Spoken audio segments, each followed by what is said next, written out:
Well, welcome everybody to the Clergy Tax Workshop hosted by Bob's with expert content presented by Everence. We are so glad that you've taken time out of your day to join us for this. We actually have had over 90 people register for this workshop, so this is always one of our best attended workshops, and the content has been great when we offered it last year as well. So we have a wide range of experience of ministers and others on this call when it comes to taxes. And so I remember when I first started in ministry, the first 5 years, tax time was a highly anxiety producing time of the year. I remember getting conflicting information from different colleagues. At that point, I was convinced that I needed to be a DIYer and do my taxes myself. And I remember not being quite sure that I was doing it right with the software I used. And in fact, I wasn't doing it right. And so there were all sorts of things that felt out of reach for me and very confusing. And so I remember how I felt, and one of my values as somebody who works for the Board of Benefit Services is to make sure our clergy have good resources. So my name is Billy Norden. I'm the Retirement and Financial Education Coordinator for the RCA Board of Benefit Services, and I'll introduce you to our friends from Everence in a moment. Everence is an organization which they can talk more about and better about than I can, but they've been such a great resource partner for the RCA. From helping our ministers with financial planning to providing valuable workshops like these, they know clergy taxes, they know our plans, and I finally felt like I found a resource partner who can provide trustworthy and reliable information to our participants. So I am grateful that they are always so willing to offer these sort of workshops to our participants, and I hope you find this time very valuable too. A few housekeeping things. We're going to keep you muted throughout the presentation, but you do have chat access to talk to the presenters and myself. And so I'll monitor the chat for questions, and then we will have some Q&A time available for you. So feel free to chat those in. But if you did type in a question in the registration, we sent those along to our presenter beforehand. So I'm sure he'll address some of those. So without further ado, I am going to pin our presenter, Shawn Persing. And Shawn, I'll let you take it away. Let me stop sharing my screen and you can introduce yourself and Everence. But thank you so much, Shawn. Yeah, thanks, Billy. Good afternoon, everybody. I love the opportunity to spend this next hour with you talking about pastor tax and housing allowance. I actually love talking about this. I think it's great. But I'm a little bit of a nerd, and so I like taxes and numbers and things like that. I hope this will be helpful. Uh, and yeah, as Billy said, we love our partnership with the RCA. And we love our my pastor at our church yesterday. We're doing a series on flourishing, and yesterday was financial flourishing and how we can't live the abundant life that we've been called to live if finances are holding us back. And so I love the idea of talking about money, talking about taxes, talking about how financial flourishing and the work that we do can impact pastors and people in the pews. So I'm going to share my screen here. And hopefully all of you are seeing a PowerPoint. It looks like on my secondary screen you are, so I'm gonna trust that we're good there. Yep, it looks Now, good, Shawn. thank you. I'm going to go pretty fast. We are going to leave time for Q&A at the end, but I want to make sure that I get through all of it. And I will actually block the next half hour after this. So if the Q&A goes long, I'm going to be good. I'm not expecting all of you to stay on there, but I have a lot of content to get through in the next 45 minutes or so before we jump into questions. So this is me. Well, actually, this is my family. But my two boys there in their football jerseys is from a few months ago. And my lovely wife, Lori. Don't worry about all those initials after my name. It just means that I spend time trying to keep learning and growing so that I can provide expertise to Everence and to our clients. Our mission at Everence is together we empower financial well-being for faith-inspired living. And our unique approach as we think about financial planning and the role it plays and the role that we serve is that we help individuals and families create alignment between how they think about their mission and purpose and how they make financial decisions, increase confidence in their financial future, which empowers them to give their time, their talent, and their resources to the people, causes, and organizations that they care about.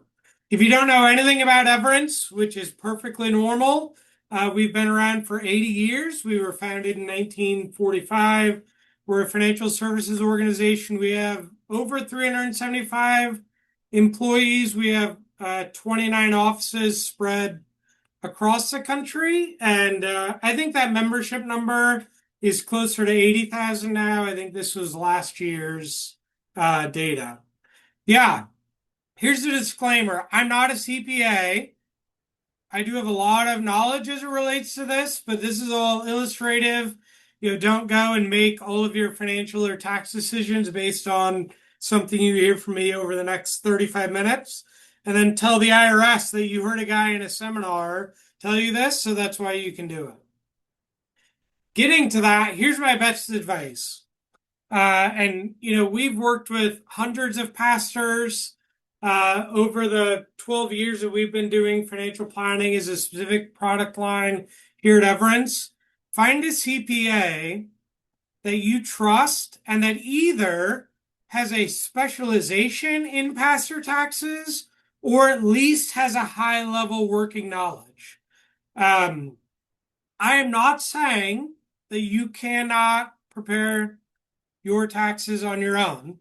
I am saying I probably wouldn't recommend it. And unfortunately, we have even seen pastor taxes that are not correct when they've just worked with a CPA, but a CPA that didn't have knowledge of or an understanding of the special rules related to pastors and pastor taxes. So ideally, work with Billy. I know that the RCA, I believe, has partners, or you could reach out to myself, or you'll hear from Phil Pratt a little bit later. Work with a CPA, ideally, that specializes in pastor tax and housing allowance. So what are we going to talk about today? 3 key areas. We're going to talk about understanding tax implications for pastors. We're going to talk about housing allowance while you're serving as a pastor, and then we'll talk about housing allowance when you are in retirement. So there are 3 parts to a pastor's compensation, and I apologize, the colors don't pop quite as much as I would have liked, but main part, one of the 3 main parts, is gross salary. I think all of us understand what that means. That's the part in the top box on the W-2, but that is the amount that is designated as your salary. The second part is housing. This is a portion of the salary that should be designated as housing allowance in advance for basically any qualified minister, even ministers who are living in church-provided housing. And then the last one is fringe benefits. So if you think about this, if your church provides health insurance, disability insurance, the contributions that are made to the 403B plan, to the RCA plan, all of those things are fringe benefits. So those are the 3 parts that go into the pastor compensation. The salaries, which shows up on the box 1 of the W-2, the housing allowance, which has to be designated in advance and is usually in box 14, and then fringe benefits. Okay, this slide, I'm going to try to slow down a little bit because this slide can be confusing, but it's very important.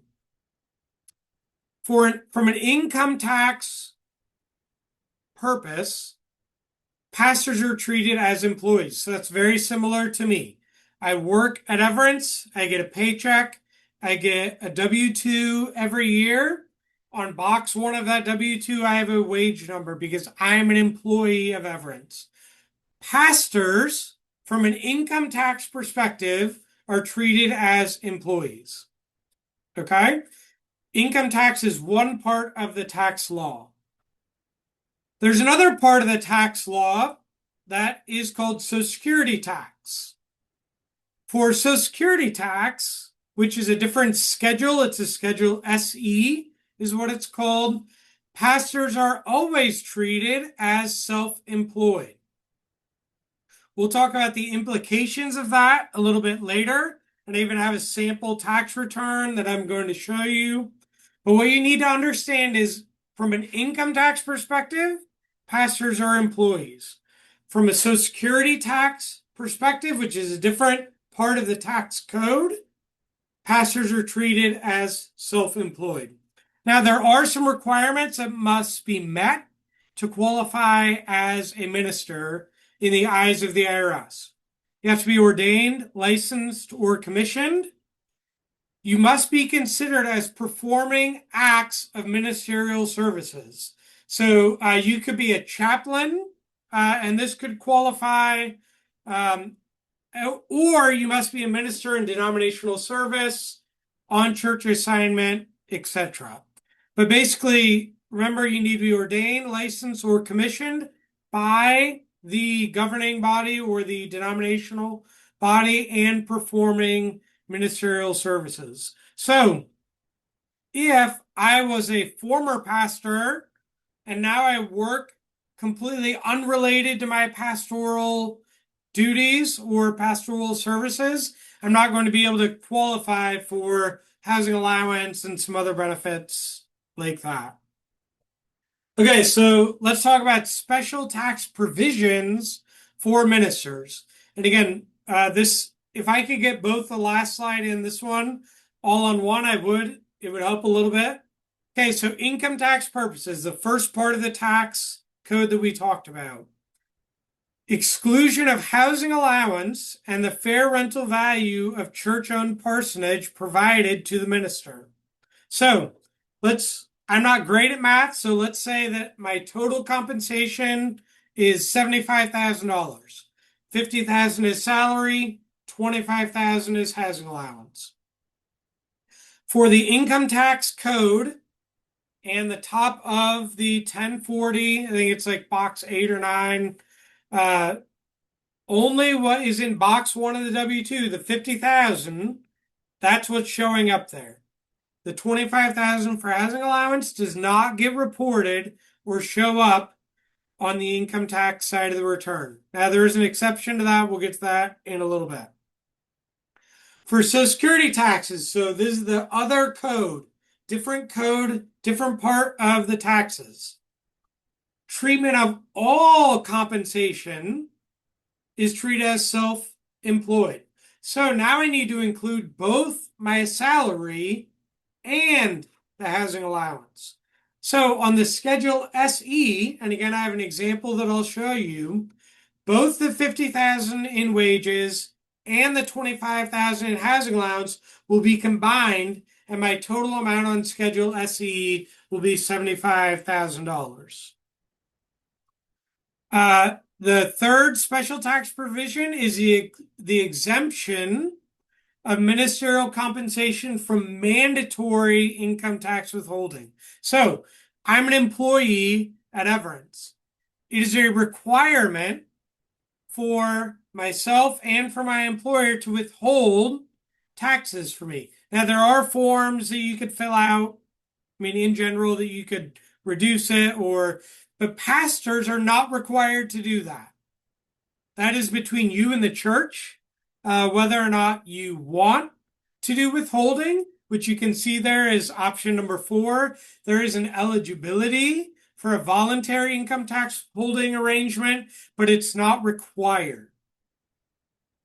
And then number 5 here, under special tax provisions for ministers, a potential double benefit of mortgage interest and real estate taxes as itemized deductions and excludable housing allowance expenses for a housing allowance if you live in minister provided housing.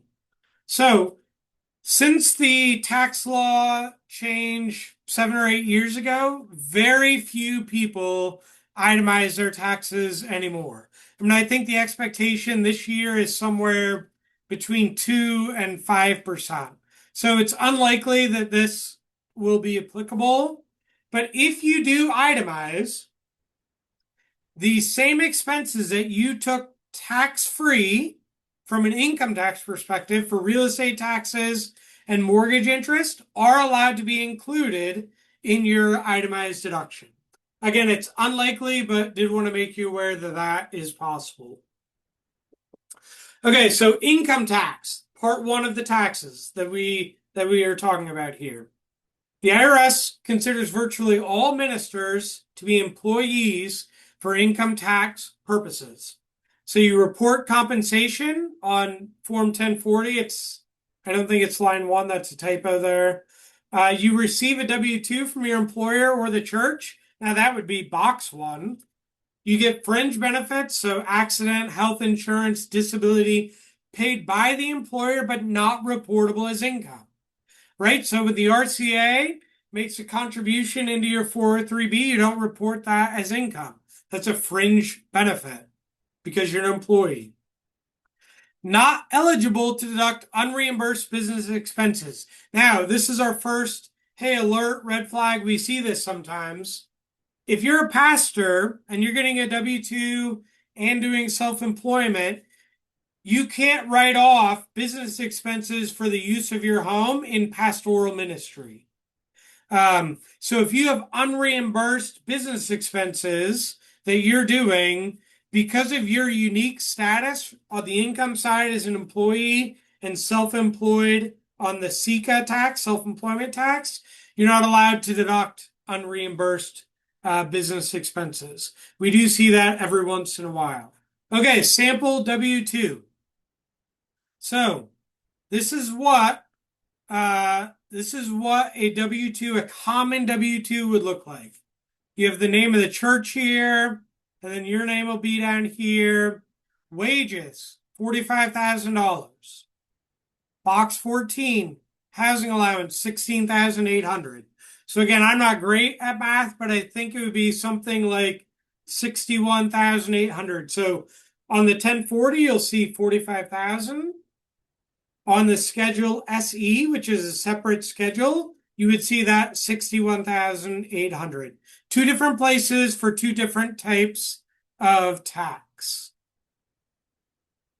Okay, so now we're going to talk about the second tax code, or the second part, the Social Security tax status of ministers. So again, ministers engaged in the exercise of ministry are always treated as self-employed for Social Security tax purposes. So that means you pay Social Security tax under SECA and not under FICA. Now let me explain that just a little bit. FICA, there are two parts of FICA.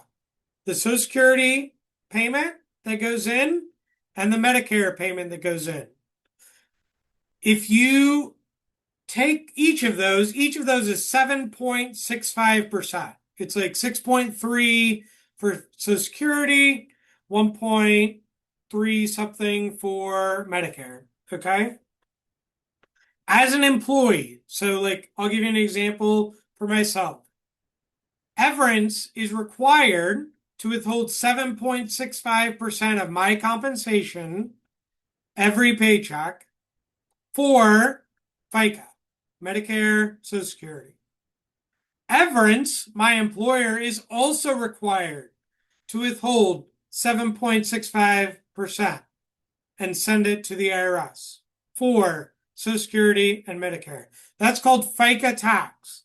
The amount combined is 15.3%. Okay? This rule is not applicable for pastors.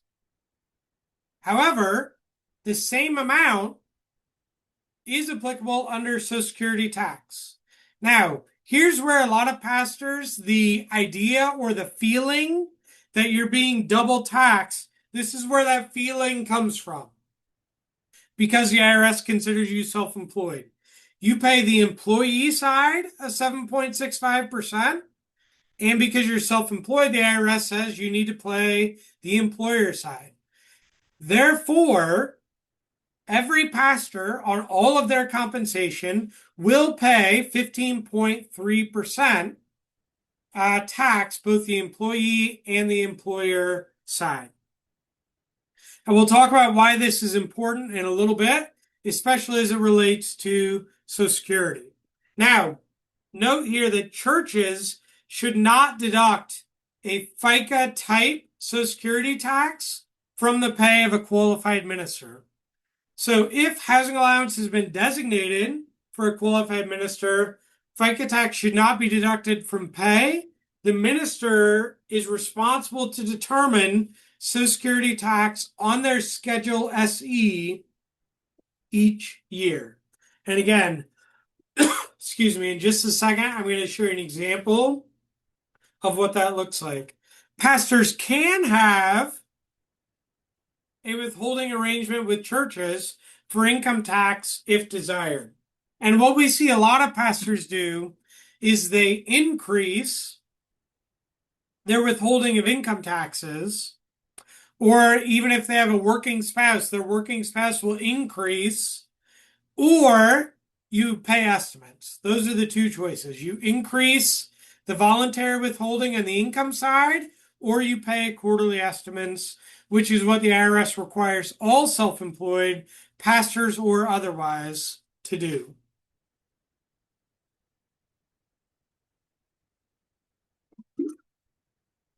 Okay, here's our example. So again, in this example, the pastor's salary was $48,400. So this is not, the W-2 from before.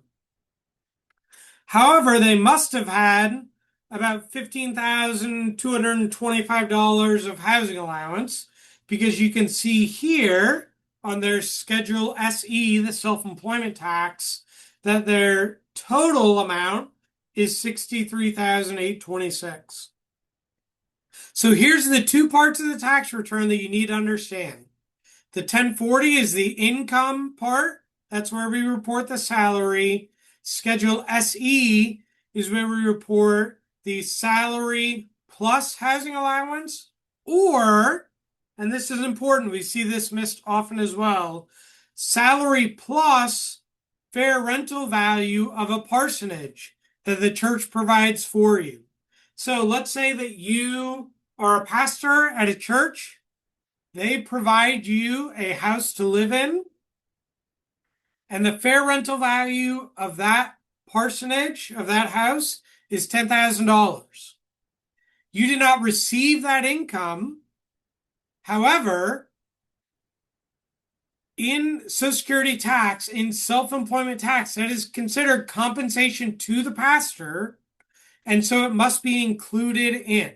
So even if you do not live on your own and you live in a parsonage, there would be an amount above your salary that we would expect to see either the parsonage benefit, the fair rental value of the parsonage, or the housing allowance that you are getting paid. All right, so the parsonage exemption. So that means it applies to housing allowances or fair market rental value of the parsonage provided to a minister by their church. So that's the part I was talking about. The amount right here added to your income is either the amount of housing allowance that you get that was deemed in advance by the church board, or it's the value of the parsonage that's given to you by the church for living in that property. It can include cash allowances, which is what most people would get if they're receiving housing allowance, or in-kind benefit of living in a church home. Okay, let's talk about eligibility and usage. So it must be designated by the church in advance of the payments. So the church must specify the amount as a housing allowance before the tax year it is used. This is usually done in the November or December board or consistory minutes, and the pastor is responsible to request the specific amount. Now you'll see an asterisk here on the top one. It is possible, at least in the research that I have done, and a couple of different pieces of literature or books that I have read, if a pastor moves during the year, So let's say you're at maybe you're in Holland, you're at a church in Holland, and you move to Grand Rapids, and your housing allowance needs to go up because it's more expensive. Provided you request that greater amount to the new church and it's approved before you receive your first payment, the information that I have seen says that that is allowable. And the designation, the increase of the designation is because you moved, the necessary amount was greater, and it was still approved in advance of receiving the payments. Also, designated housing allowance must be used in the year it is allocated. So you cannot carry it over. And in fact, let's say that your housing allowance is $25,000 and you actually only use 20. The other $5,000 is now put back into the income tax rule. So it goes back on if we go back here to look at this, it will actually go, or you can see it here, excess allowance. It might show up on line H as other earned income, or some will put a note right here on these dots and put it back here. So if you do not use all of your housing allowance in a calendar year, it must be included in the income section of the return. Now, this one's very important. Again, we've seen a handful of mistakes on this slide. Ministers can exclude the lesser of, and that's the key word in this whole thing, the lesser of the amount that was designated as housing allowance, the amount actually used to provide or to rent a home, or the fair market rental value of the home, including furnishings and utilities. So let's say that you are allocated $25,000. You're new to a church, new to the community. You say, I need $25,000. Let's say the fair rental value plus furnishings is $28,000. And you spent $22,000. How much do you get to exclude of the $25,000 that was designated? The correct answer is 22. Whichever of those three numbers is the least is the amount that you get to exclude. And so it's the lesser of how much was designated, how much is actually used, or the fair rental value plus furnishings. Where we see this most often be a challenge or a situation is when people are going to be making improvements to a home or they have projects for a home and the amount that they're requesting is greater than what a local real estate agent or a local rental expert would deem the fair market value, fair rental value plus furnishings. Okay, so income and Social Security tax. So, and we're talking about housing allowance now. Housing allowance is excluded from income tax. So this first type of the tax code that we keep talking about, unless you have unused housing allowance. It's always included in the second part of the tax, the Social Security tax or SECA, self-employment tax. And again, we're including in that the actual housing allowance or the fair rental value of the parsonage.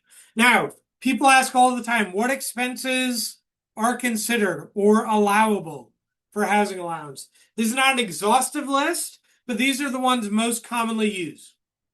Mortgage and rent, homeowners insurance, real estate taxes, utilities, maintenance, appliances, furnitures, condo fees, home improvements, home phone. Now, the last one I put in there, I mean, not as a joke, you'll see in just a minute. So home phone is an eligible expense. What are some non-eligible expenses? Groceries, personal items, personal gifts, paper products, personal toiletries, personal clothing, cell phone service. Now, why am I bringing this up? You might want to make sure the CPA that you work with is okay that you designate your cell phone as your only home phone.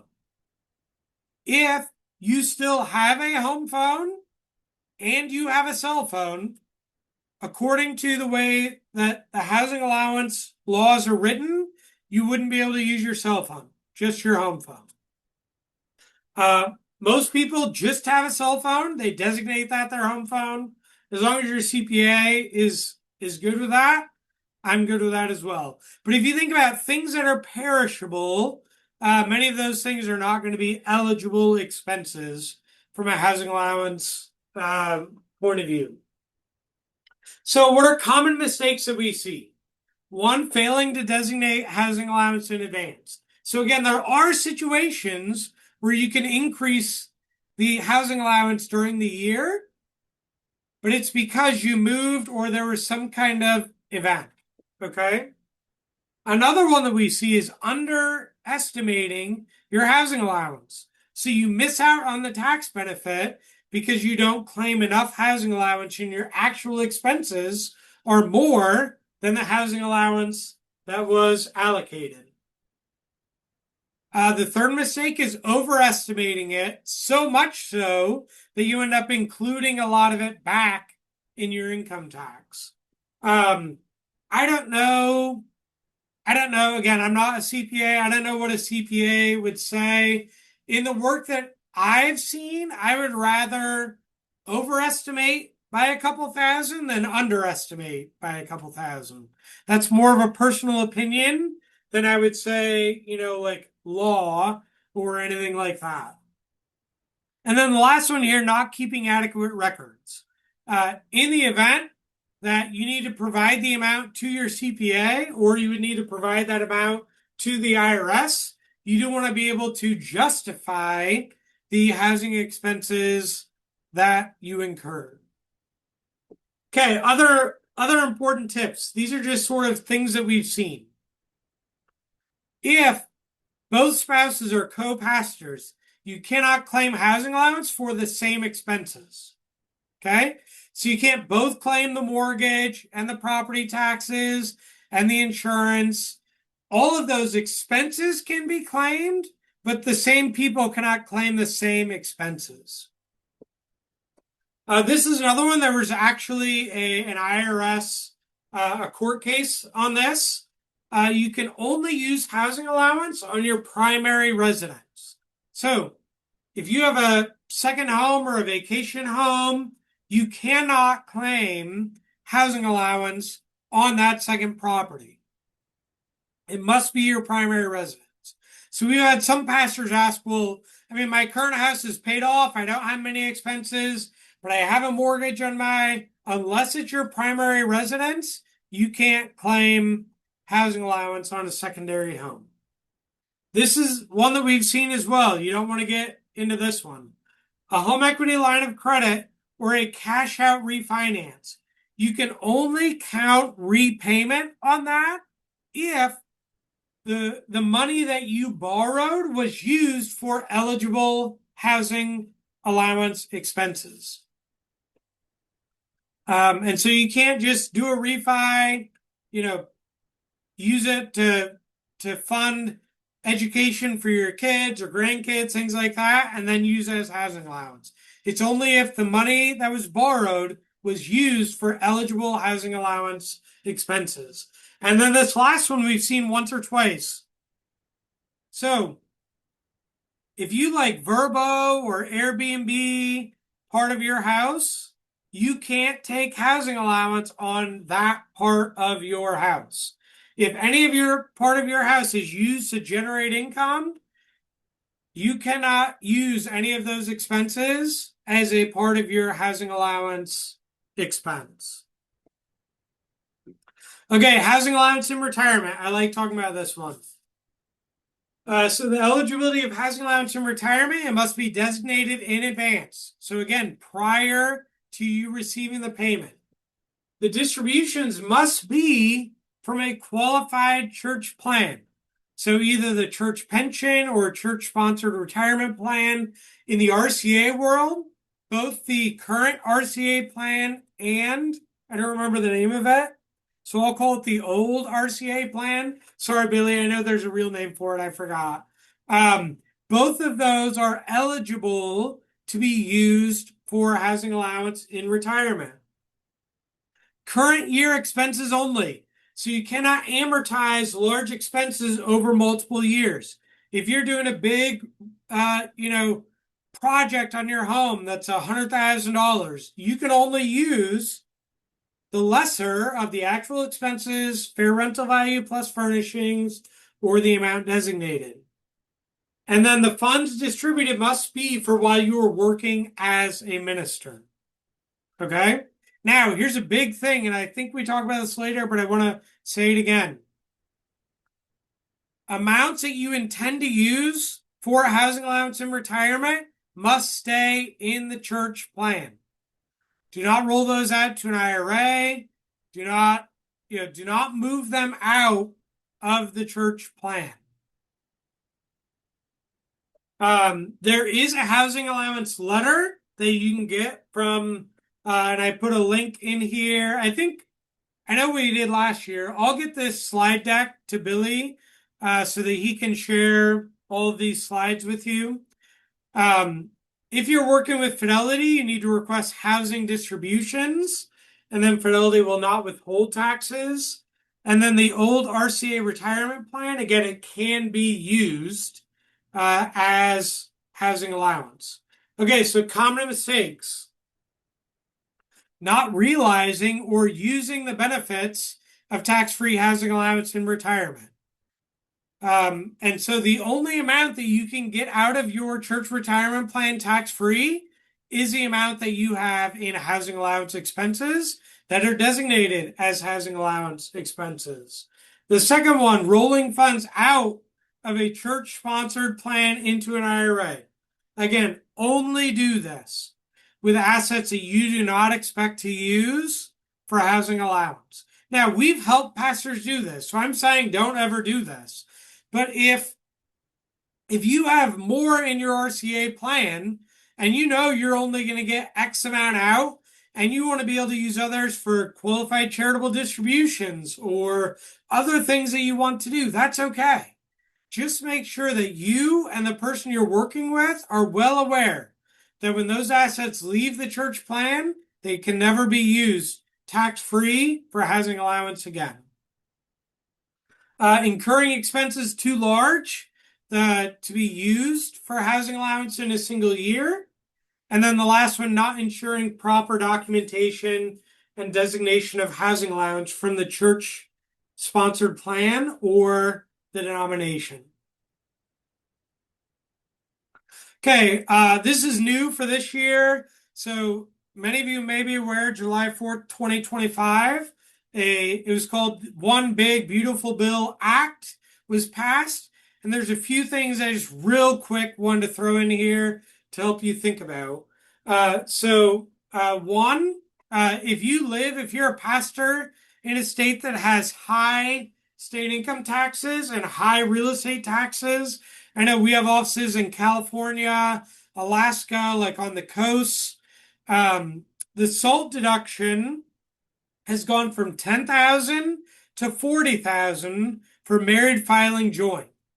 And as long as your income is under $500,000, that amount above $10,000 up to $40,000 is eligible for you to deduct. Now, again, it's only if you itemize, and not tons of people itemize, but did want to make you aware of that.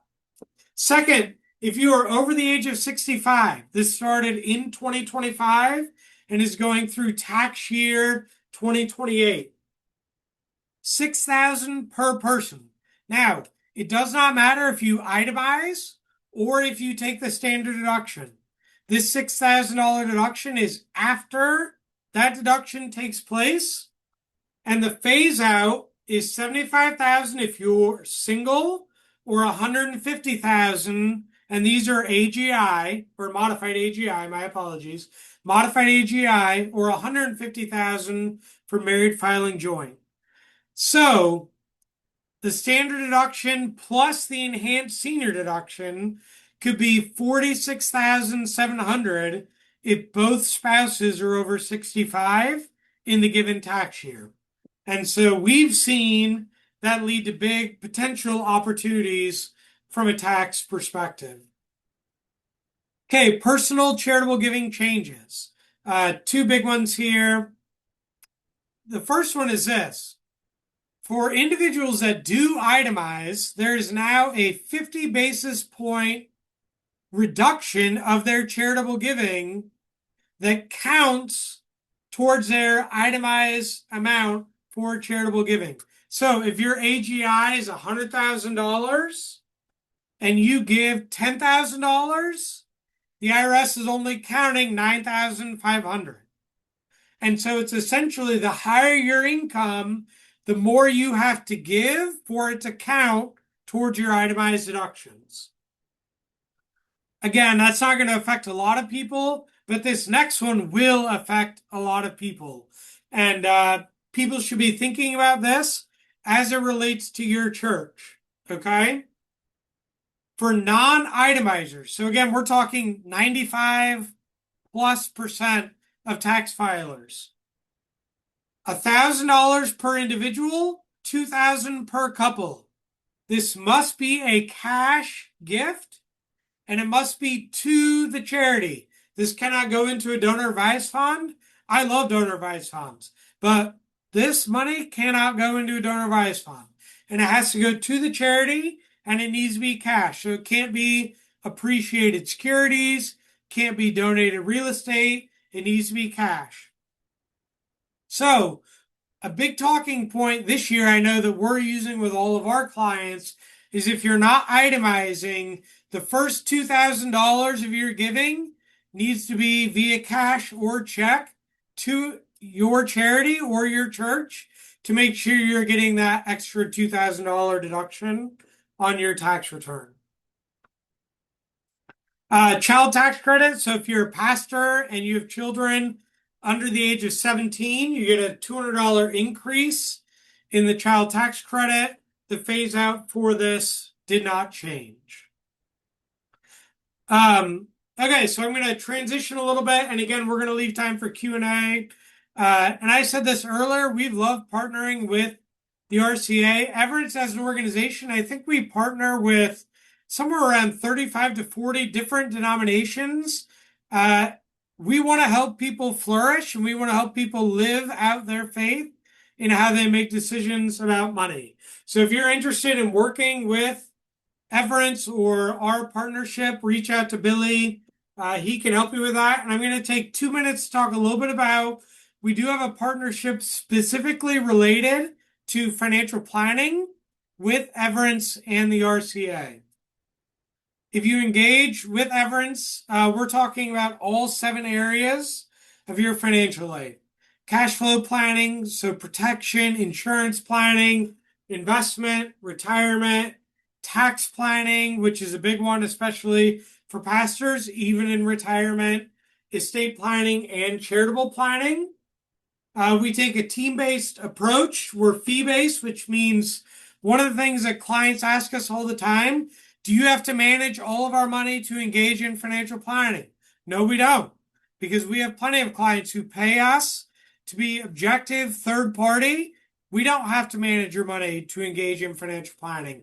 We take a fee-based approach. Clients pay us a fee to engage in planning and education. Hopefully you can see today our heart in educating our clients. All right, now we're going to transition real quick to Phil Pratt. Many of you probably won't. You'll recognize or know Phil Pratt. And he's going to talk about another way that Everence partners with RCA churches and individuals in the RCA. Exactly. Hello, I'm Phil Pratt. Excited to be with you this morning, this afternoon. Make that. I'm so used to Sunday mornings still. Everence is deeply invested and engaged in helping your church to expand its stewardship capacity, helping nonprofits to grow in their charitable capacity, and helping individuals, as Shawn was just mentioning, grow in their own generosity and charitable capacity through strategies around planned giving. Next slide. We believe fundamentally in 5 core stewardship principles. First, everything belongs to God. Second, generosity is an act of worship, granting worth and value to our God and to the world that God has created. We are called to be managers, this stewardship thing. Fourth, stewardship is practiced in community. This is best done engaging both together in the idea of stewardship and its concepts, and together in the goals of stewardship. And fifth, stewardship is a spiritual practice. This is part of our discipleship journey, learning to follow Christ and engaging with our spiritual journey. But we hold on to this tenet, everything comes from God. But one of the stewardship challenges that we invite ourselves and congregations and individuals that we work with, what is it for? What is it for? We are, second bullet point there, we are so blessed. We can live with such deep and rich gratitude so often in our lives if we take a pause to breathe, to reflect, to wonder at all the gifts that God has given us. We see our state of blessedness. But that wasn't the end goal of God's generosity. Back to that first point, God has given us this blessing for something. Third point there, we can be generous because God was first generous toward us. Maybe I wrote that with the baptismal liturgy from the RCA in the back of my mind. For you, little one, though you know nothing of it yet, we love because God first loved us. That strikes me true for stewardship as well. Shawn, we can jump ahead a little ways because I'm going to try to keep my reflections brief. The 8th slide is an Everence one with 5 little bullet points across it. One more, 2 more. There we go. So I just simply, this is a bit of a plug, much like Shawn's thing about financial planning.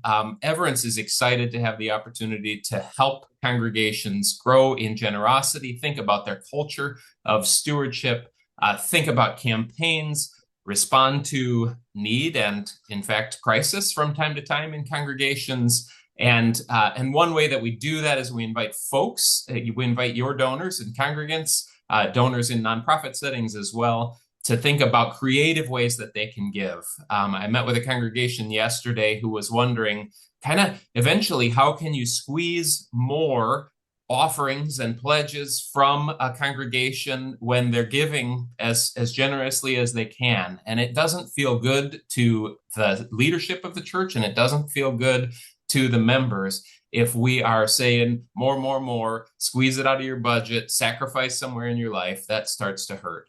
At Everence and through the Everence Foundation, we invite folks to give from a resource that is a lot more flexible and a lot more abundant in many of our lives, which is the resource pot of our collected assets that are not cash flow in our month-to-month budgets, but can be tremendously powerful gifts for charity.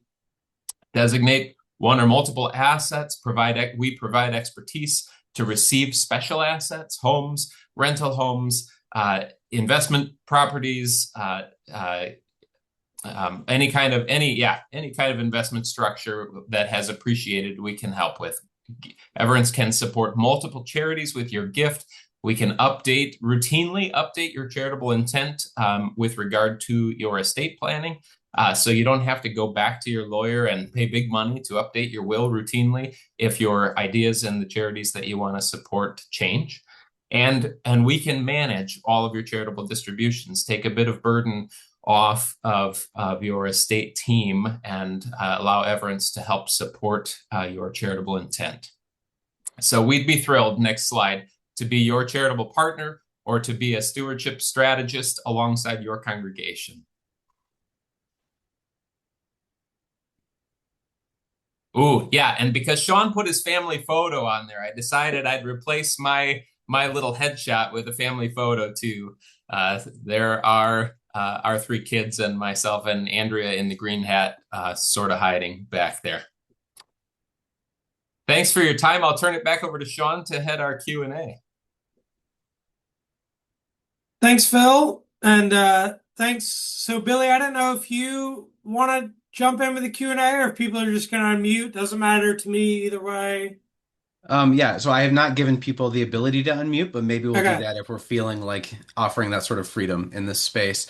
I did get one chatted into me during the presentation. So a lot of our ministers have their churches pay for half of those SECA taxes by giving it to them as income. And the question was, is that taxable income when they're reimbursing for the SECA taxes like that? Yeah. So, any income that you receive, and I think even Billy, this was one of the questions too that we had was like a house equity fund. Any income that you get from the church is going to be considered in the box one income, and unless it's if it's housing allowance, it won't be in the income tax piece. But all income that you receive from the church will be in that SECA part. And there's just kind of not a way around that. The IRS defines income as all income received or earned by a person in a given year. Thanks, Sean. That's helpful. Looks like I've got another one in. Is there any advice about how all of this might change, whether you would file married jointly or separately? Yeah, good question. We haven't seen much benefit. And a couple of the things that I talked about, whether it's like the SALT cap, or there are a few things that the tax code will penalize couples if they do file separate. What we haven't seen is that married filing joint will not increase the amount of tax that you actually pay. And it won't really change how you're paying that tax. So the two things that we've seen most with married couples, when one is a pastor, if the other one is like me, like an employee, that employee, the regular earning employee, may withhold more than they normally would, or the pastor just chooses to withhold more of their income with the church. Again, and those are just to avoid paying estimates.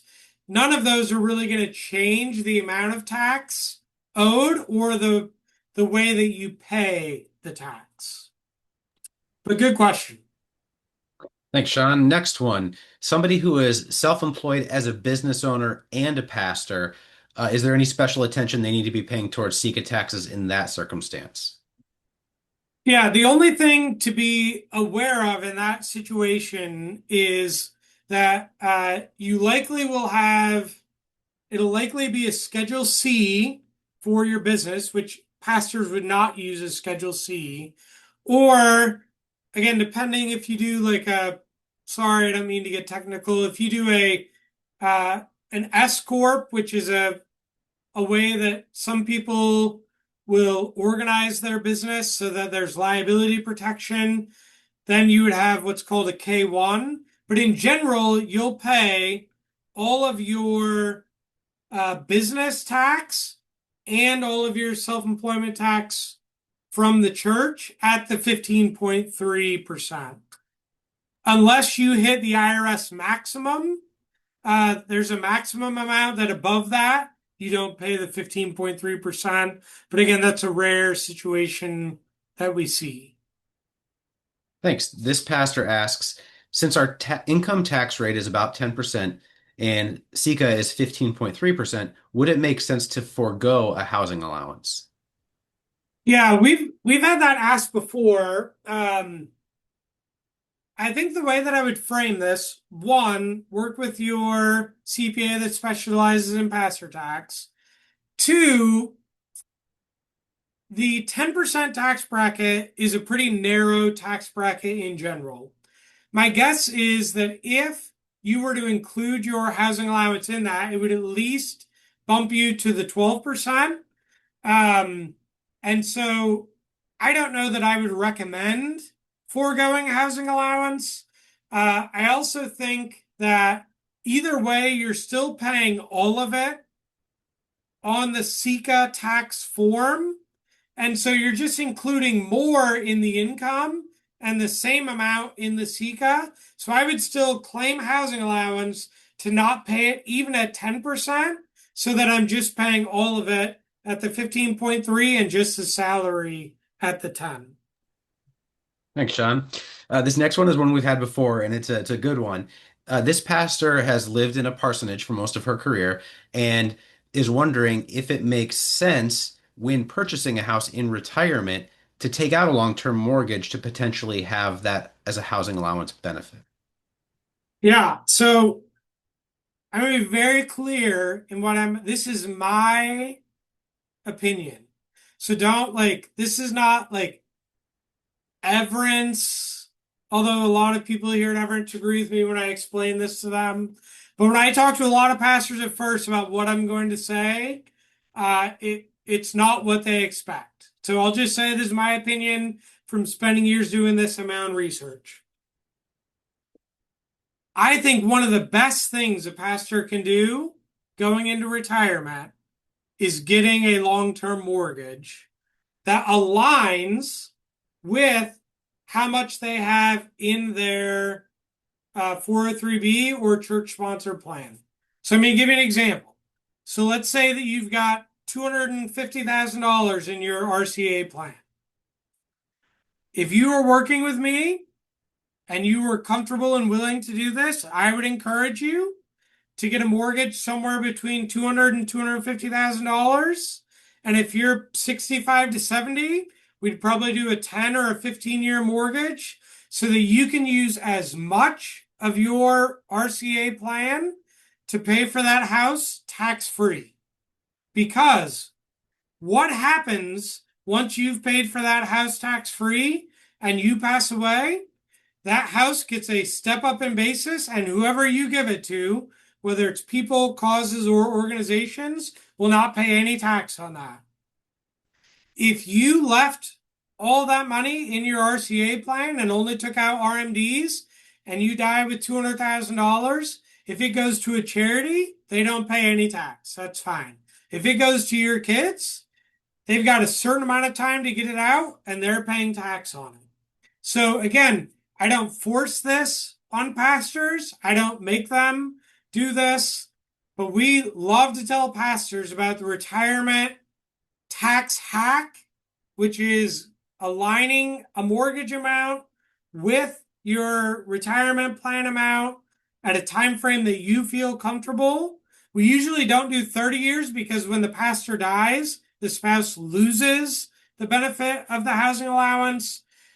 But I would say, again, my own personal opinion, leverage that plan to get as much tax-free out as you can. And the way that most pastors do that is by getting a mortgage. Now, if you really want to boost that benefit, let's say, and we've done this. We've done this a handful of times with RCA or other pastors.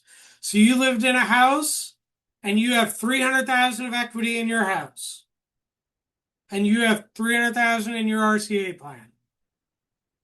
And you're willing to move. You have to be willing to move. And I know, I have no problem if that's a deal breaker. No problem at all. But if you're willing, sell your house, get a mortgage for 80% of the equity so you don't have PMI and everything like that.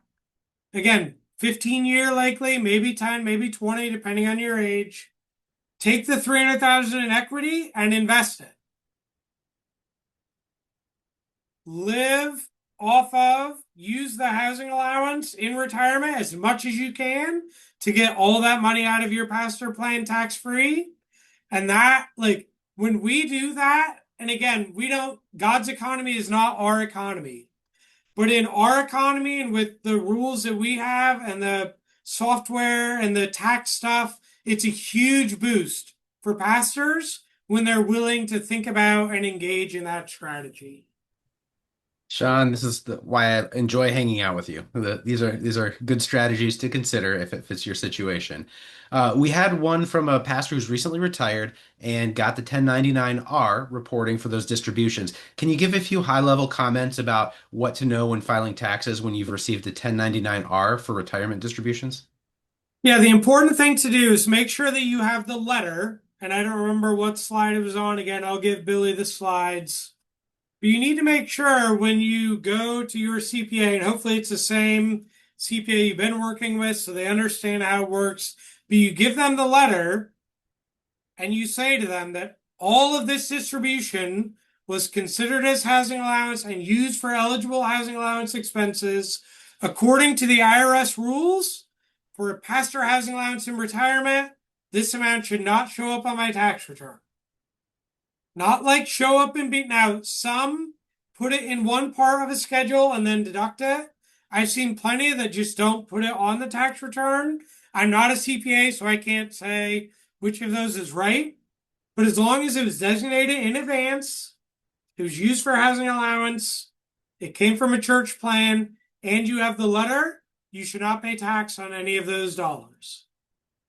And Shawn, I can add that Bob's, the board designates in advance automatically for everyone. So every year before the calendar year, they make a resolution in their meeting minutes that up to 100% of your distributions from the RCA 403B plan or the RCA retirement plan are eligible for housing. So up to 100% of what you take out is already designated as housing allowance. And we provide a letter.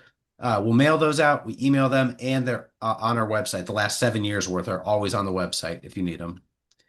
That's the last question that I've got that came in for me. I don't know if anybody directly messaged you, Shawn, with a question. You might want to check your chat. Okay, yeah, let me look here. May I offer one quick follow-up comment? There may be those among us, possibly myself included, who don't have the stomach for that strategy about taking out a mortgage at age 70.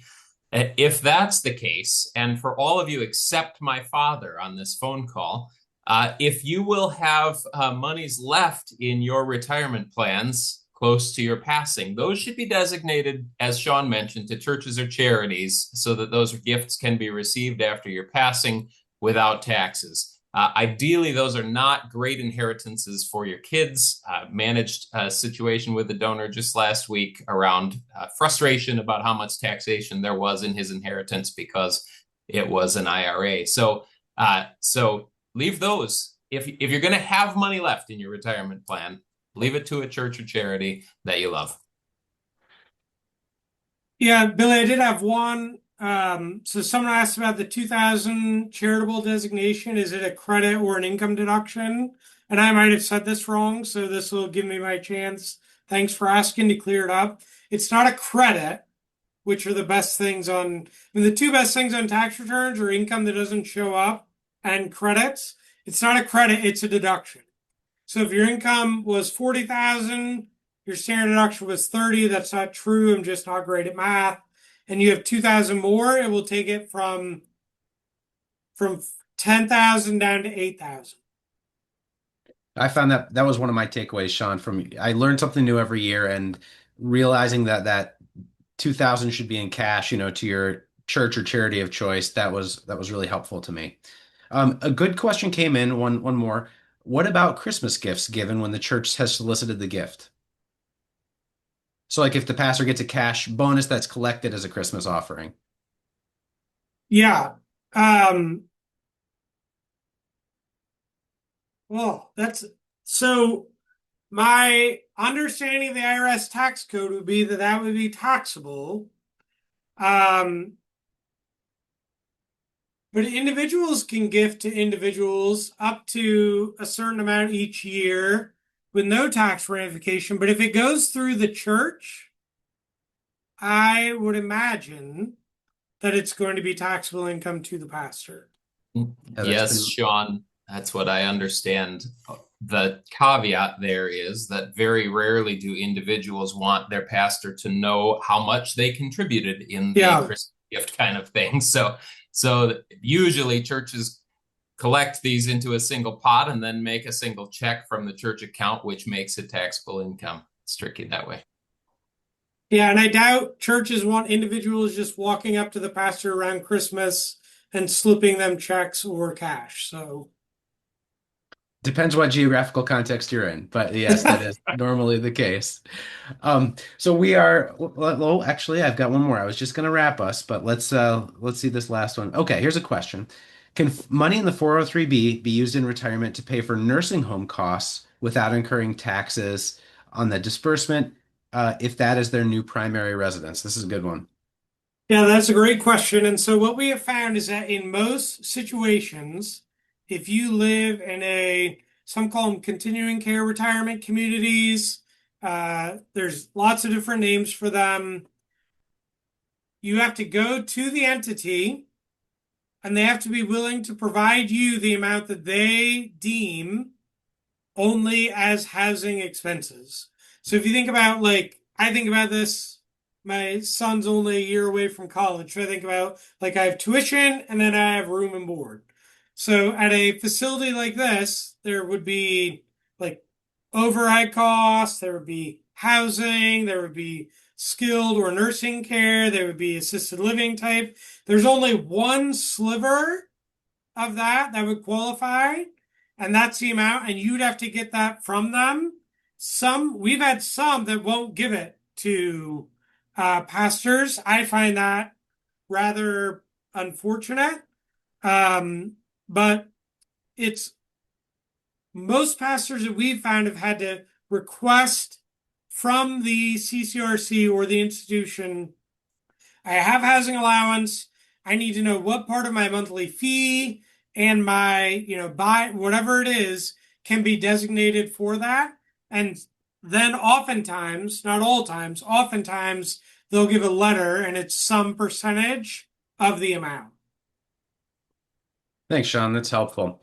I think I'm going to call it there for our time together. I really, really appreciate this. This is so informative. And to our participants, we are going to, connect you with these resources and potentially an avenue for asking follow-up questions if you have any. Shawn, do you have any parting words? We're so grateful for your time and prep for this.